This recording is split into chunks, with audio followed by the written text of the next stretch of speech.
La extraña niñera. Soy Laura, tengo 21 años, y en ese momento estaba en mi segundo año de la universidad. Era una tarde de otoño, con esa brisa fría que hace que las hojas se muevan por las calles, como si todo estuviera en constante cambio. Aquella tarde decidí aceptar un turno extra de niñera.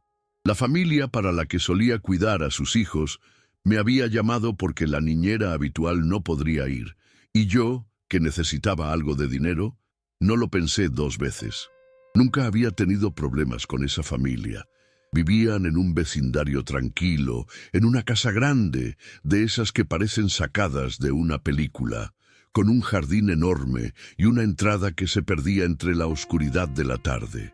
Cuando llegué, la mamá me recibió como siempre, sonriendo con su actitud amable pero un poco apresurada. Me explicó que tenía que salir por unas horas y que el pequeño Tomás, su hijo de 2 años, estaba dormido. «Solo manténlo tranquilo hasta que regrese», me dijo, casi sin mirar, mientras cerraba la puerta tras ella. No me preocupaba en lo más mínimo, ya que Tomás era un niño tranquilo, y por lo general, una vez que se dormía, pasaba el resto de la tarde en paz. Pero algo en el aire esa tarde estaba diferente. Al principio no lo noté, pero a medida que avanzaba el tiempo, comencé a sentir una extraña incomodidad. Tomás se despertó poco después, y lo encontré de pie en su cuna, mirando fijamente hacia el pasillo. Al principio, pensé que estaba simplemente aburrido, pero algo en su expresión me desconcertó. Estaba muy callado, como si estuviera esperando algo. Luego, levantó su pequeño dedo y señaló hacia el final del pasillo con una precisión que me hizo poner los pelos de punta. «Ella volvió», dijo con voz clara y serena, como si fuera lo más normal del mundo. En ese momento me sentí un poco incómoda, pero intenté no darle demasiada importancia. Pensé que era una de esas cosas que los niños dicen cuando tienen mucha imaginación. Sin embargo, conforme pasaban los minutos, empecé a sentir que algo no encajaba. Tomás no dejaba de señalar hacia el mismo lugar, repitiendo una y otra vez: «Ella volvió». Me reí, tratando de disimular mi inquietud, y le dije que seguramente estaba hablando de su juguete o algo que había visto en la televisión, pero él no parecía estar interesado en mis explicaciones. Entonces lo dejé jugando en el salón mientras fui a la cocina a preparar algo de comer. Al fondo de la casa escuché algo que no me pareció normal: un crujido, como si alguien caminara por el segundo piso al que ni Tomás ni yo podíamos acceder. Miré hacia arriba, pero no vi nada. «Probablemente es el sonido de las maderas», me dije, intentando racionalizarlo. Pero esa sensación extraña en el aire no desapareció. Pasaron unos minutos y me sentí un poco más tranquila. Tomás estaba jugando con sus bloques en el suelo, ajeno a cualquier cosa extraña. Sin embargo, cada vez que se detenía un momento, levantaba la cabeza y miraba al pasillo, como si esperara ver algo. Fue entonces cuando escuché de nuevo el crujido, esta vez más fuerte. Se sintió como si alguien hubiera pisado una tabla de madera en el piso superior. Miré el reloj, y aunque era temprano, el ambiente en la casa comenzó a sentirse más oscuro, más pesado. El viento comenzó a golpear contra las ventanas con más fuerza, y en el salón, el sonido de la televisión parecía más bajo, como si algo estuviera opacando el ruido. Decidí subir las escaleras, pensando que tal vez había alguna corriente o algo que causaba esos ruidos. Subí despacio, tratando de no hacer ruido, y al llegar al primer escalón del piso superior, el crujido se repitió, esta vez más cerca, como si alguien estuviera caminando sobre la madera del segundo piso. Mi corazón comenzó a latir más rápido. Debe ser el clima, pensé, tratando de racionalizarlo, pero algo en mi interior no me dejaba tranquila. Avancé hacia el pasillo y, de repente, una sensación extraña me invadió. Como si alguien estuviera detrás de mí observándome, pero al darme vuelta no había nadie. Mi respiración se volvió más pesada. Sentí un sudor frío recorriendo mi espalda. Miré hacia el final del pasillo donde Tomás había señalado antes, y por un momento me pareció ver una sombra fugaz en la esquina de la pared, como si algo o alguien se deslizara rápidamente entre las habitaciones. La luz de la lámpara en el pasillo parpadeó brevemente, lo que hizo que mi piel se erizara aún más. Decidí que era momento de bajar y tranquilizarme. No quería que el niño notara que algo no estaba bien, así que volví a bajar las escaleras lo más rápido que pude. Al llegar al salón, Tomás estaba parado frente a la ventana, mirando hacia afuera, completamente en silencio. De repente giró hacia mí, su cara seria, como si ya no fuera el mismo niño juguetón de antes. «Ella está aquí», murmuró con voz baja, casi inaudible. «Está en la casa». Mi estómago se revolvió. Esa no era la voz de un niño jugando, ni de alguien que decía algo sin importancia. Había algo en sus palabras, algo profundo, que me heló por completo. Apreté los dientes, tratando de mantener la calma. «Tomás, ¿a qué te refieres?», pregunté, pero él no respondió. En su lugar, señaló de nuevo al pasillo y, con una expresión inexpresiva, dijo: «Ella se está acercando». El aire en la casa se había vuelto espeso, pesado. Sentí que cada respiración me costaba más. A pesar de que intentaba calmarme, mi cuerpo reaccionaba a esa extraña presión, como si algo estuviera muy cerca, acechando en las sombras. Decidí que lo mejor sería salir de ahí lo más rápido posible, pero antes de que pudiera hacer nada, escuché un sonido proveniente del piso superior. No era como los crujidos anteriores.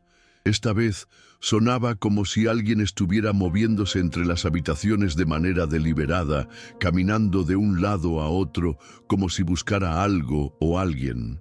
En ese momento, el miedo me paralizó. No sabía si debería investigar o simplemente correr, pero las palabras de Tomás seguían retumbando en mi cabeza. «Ella está aquí». Traté de pensar con claridad, pero mis manos temblaban tanto que casi no podía sostenerme. Miré a Tomás, que ahora estaba mirando la puerta del pasillo con una concentración absoluta, como si estuviera esperando que algo entrara. «¿Quién es ella, Tomás?», le pregunté, mi voz apenas un susurro, más por miedo a lo que pudiera contestar que por cualquier otra cosa. Pero no me respondió. De repente, la casa pareció hacer un sonido extraño, como si una ráfaga de viento hubiera azotado las ventanas, pero no había viento. En ese momento, algo que jamás olvidaré sucedió. La luz del pasillo parpadeó una vez más, y esta vez, la sombra que había visto antes se materializó.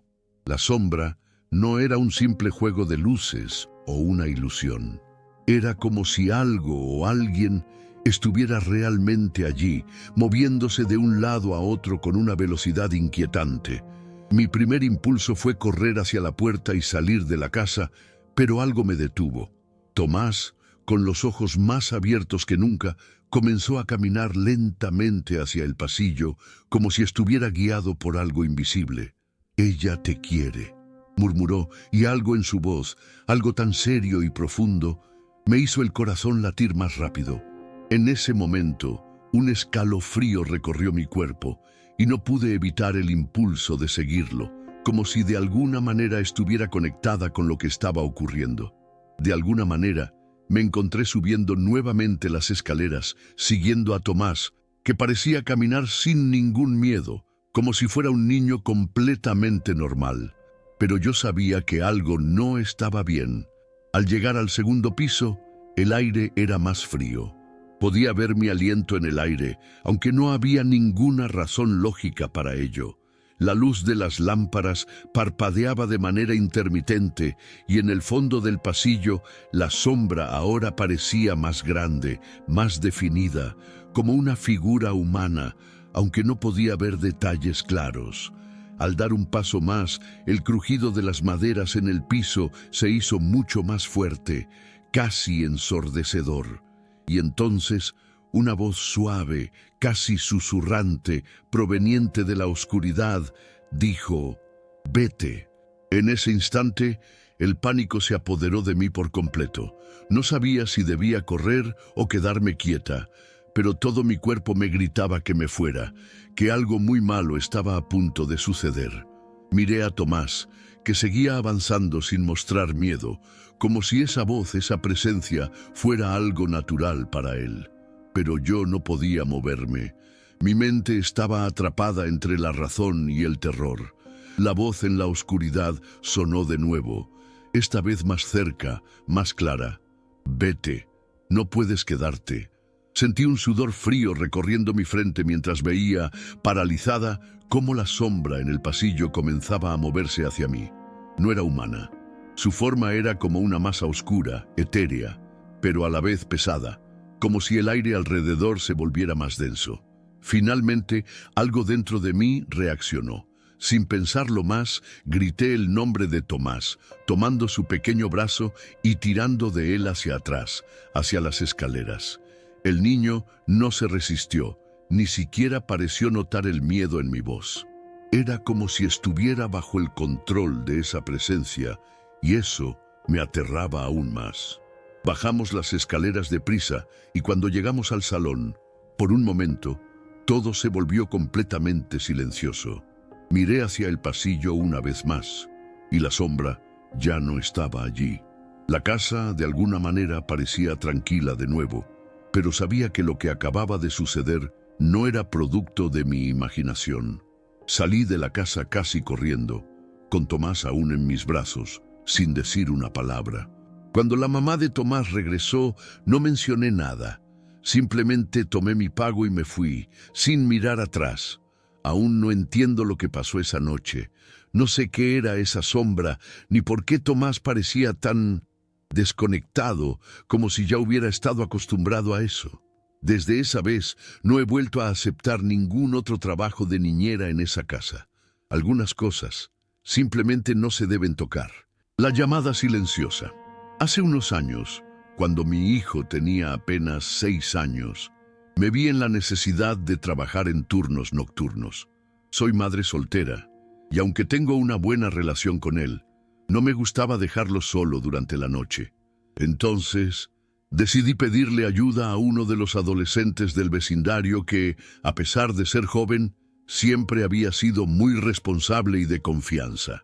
Ese chico, Pablo, era tranquilo, un poco introvertido, y siempre me ofrecía su ayuda cuando lo necesitaba. Esa noche, por alguna razón, me sentí especialmente nerviosa. No era algo común en mí, pero no podía evitarlo. Tal vez era el peso de las horas nocturnas, el frío que entraba por las rendijas de las ventanas, o simplemente mi instinto de madre. De todos modos, le dejé instrucciones claras a Pablo: vigilar a mi hijo, darle de cenar, asegurarse de que estuviera dormido a tiempo y, sobre todo, nada de salir de casa. La noche comenzó tranquila, como cualquier otra. Mi hijo, Luis, se acomodó en el sofá a ver su programa favorito mientras yo me alistaba para salir. Pablo, a pesar de su juventud, se comportó de manera madura, asumiendo el papel de canguro, como si tuviera más años de los que realmente tenía. Al principio, todo estaba en calma. Me despedí y salí a trabajar confiada de que mi hijo estaría bien. Sin embargo, poco después de salir, comencé a recibir llamadas. Al principio no pensé mucho en ellas, pero eran raras. Cada una de ellas duraba apenas unos segundos y solo escuchaba respiración pesada del otro lado. Pensé que era una broma de algún amigo o una llamada equivocada, algo común en esas noches solitarias. Pero lo que me inquietó un poco fue que, en todas, el número era bloqueado. Pensé que tal vez Pablo, al igual que yo, estaba sintiendo la extraña atmósfera de la noche y quería divertirse un poco. Pero al hablar con él después, todo cambió. La primera vez que me llamó la atención la situación fue alrededor de la medianoche. Estaba en el trabajo, atendiendo unos documentos, cuando la llamada bloqueada apareció en la pantalla de mi teléfono. Al principio pensé en ignorarla, pero algo dentro de mí me hizo contestar. Solo escuché respiración, una respiración lenta y pesada, como si quien estuviera al otro lado estuviera observando la casa. Mi corazón comenzó a latir más rápido, pero rápidamente traté de racionalizarlo. «Es una broma», pensé. «Probablemente es alguien que se divierte en mi cuenta». Colgué la llamada y seguí con mis tareas, pero no pude evitar la sensación de incomodidad que me invadió. Decidí llamar a Pablo para asegurarme de que todo estuviera bien. Pablo respondió de inmediato con un tono que no me pareció alarmado, pero sí algo distante. «Todo bien, señora.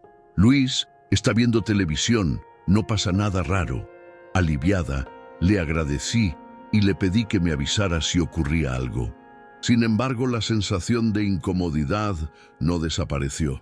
Pasaron unos minutos y la llamada bloqueada llegó otra vez. Esta vez me decidí a escuchar un poco más antes de colgar. La respiración era aún más profunda, más grave y parecía cada vez más cercana.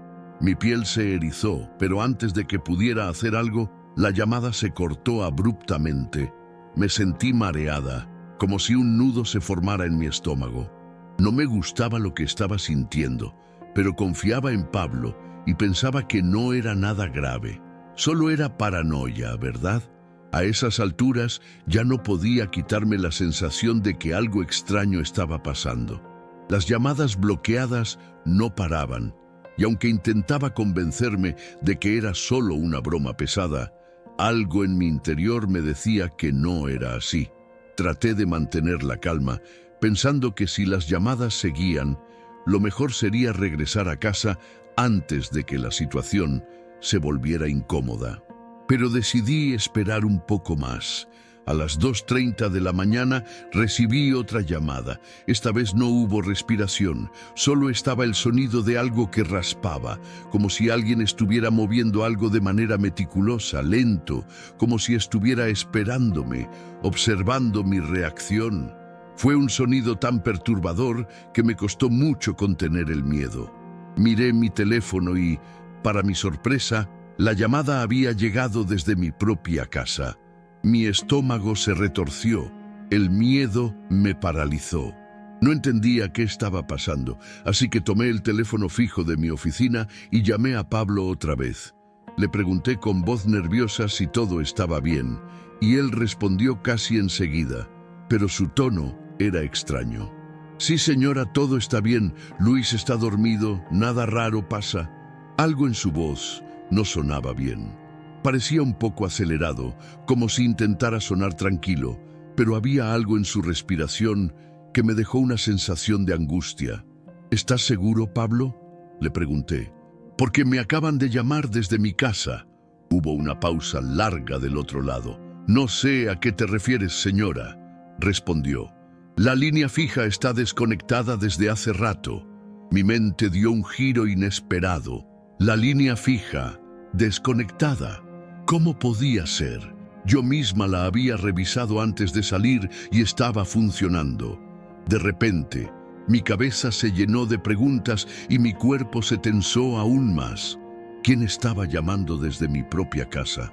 El pánico comenzó a apoderarse de mí de una manera que nunca antes había experimentado. De repente, la idea de que alguien estuviera dentro de mi casa se hizo demasiado real.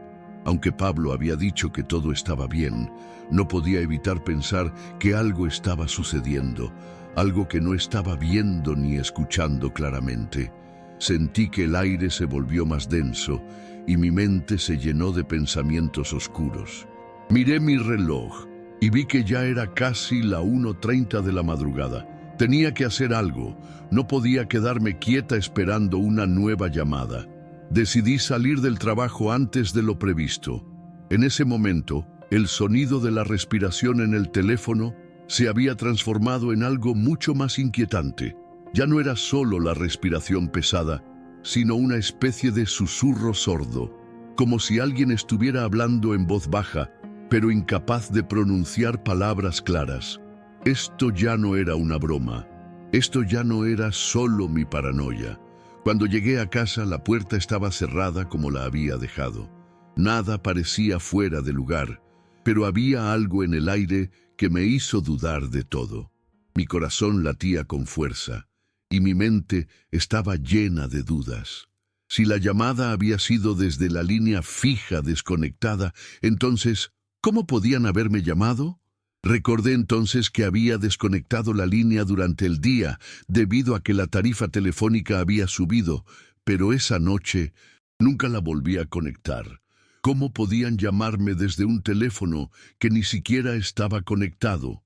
La sensación de terror se intensificó a medida que me acercaba al pasillo, a la sala donde mi hijo debía estar descansando.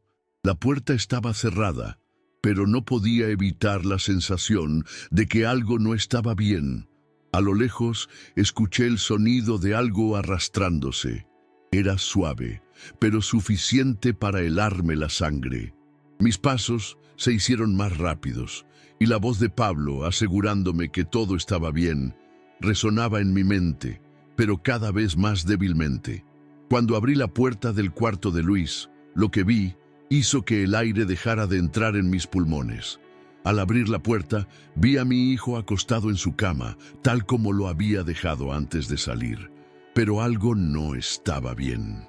La luz de la lámpara estaba apagada, pero en el aire había una sensación extraña, como si la temperatura hubiera caído unos grados de repente. Me acerqué a él con cautela, sintiendo que mis pies no tocaban el suelo, como si estuviera flotando, tan absorta en la inquietud que me dominaba. Lo toqué suavemente en el hombro. Luis no se movió, pero había algo en su respiración. Era diferente. La respiración que escuché no era la de mi hijo. Era más profunda y estaba más cerca de lo que imaginaba. Miré alrededor y fue entonces cuando lo vi. En la esquina de la habitación había una sombra. No una sombra normal, sino una figura borrosa que parecía desvanecerse y aparecer al mismo tiempo, como si estuviera hecha de oscuridad misma. Me quedé paralizada observando esa figura durante lo que me pareció una eternidad antes de que la visión desapareciera en un parpadeo. Mi cuerpo reaccionó antes que mi mente y corrí hacia la cama de Luis, abrazándolo con fuerza. Fue entonces cuando me di cuenta de que la respiración que había escuchado antes, la que me había puesto tan nerviosa, no provenía de ninguna llamada telefónica. Provenía de él, de Luis. Él estaba respirando con dificultad, como si algo estuviera bloqueando su respiración, como si le costara respirar. Desesperada, lo desperté de golpe, llamándolo por su nombre. «Luis, ¿estás bien?» Él abrió los ojos lentamente y su mirada estaba completamente vacía, como si no estuviera ahí. No me respondió, solo me miraba fijamente, como si no me reconociera. En ese momento, la luz volvió a parpadear. Mi mente no lograba procesar todo lo que estaba sucediendo. En un último intento por entender lo que ocurría, miré hacia el teléfono de la casa. Ahí, sobre la mesa, estaba el cable de la línea fija, todavía desconectado. La sensación de terror que sentí en ese momento fue indescriptible. No sabía si correr, gritar o simplemente quedarme allí, helada, observando cómo todo parecía desmoronarse a mi alrededor. La figura en la esquina de la habitación ya no estaba, pero el aire seguía denso, como si todo estuviera suspendido en el tiempo. Mi hijo no respondía, pero podía ver cómo su respiración se normalizaba lentamente, como si alguien estuviera intentando controlarla a distancia. Mi cuerpo temblaba y lo único que quería era salir de allí, alejarme de todo lo que había vivido esa noche. Entonces, sin pensarlo más, tomé a Luis en mis brazos y salí de la casa. Cuando llegué a la calle, con el frío golpeándome la piel, me di cuenta de que no había escuchado el sonido de la respiración extraña ni una sola vez más, como si hubiera desaparecido junto con la sombra en la habitación. No volví a contestar ninguna llamada más esa noche ni el resto de la semana. La sensación de que algo me observaba nunca me abandonó por completo. Nunca entendí qué ocurrió realmente esa noche. ¿Fue solo una broma? ¿Un error técnico? La casa no tenía señales de haber sido alterada, pero el hecho de que la línea telefónica estuviera desconectada y las llamadas siguieran llegando, más la figura extraña en la habitación de mi hijo, me hace pensar que hubo algo más, algo que no logro comprender, pero que me marcó de por vida. Decidí mudarme poco tiempo después. No volví a contratar a Pablo, ni siquiera volví a hablar con él. Las llamadas dejaron de llegar, pero el miedo nunca desapareció por completo. Lo que pasó esa noche me persigue y cada vez que escucho una respiración extraña por teléfono, me acuerdo de la figura en la oscuridad. Y aún me pregunto, ¿quién estaba realmente al otro lado de esas llamadas?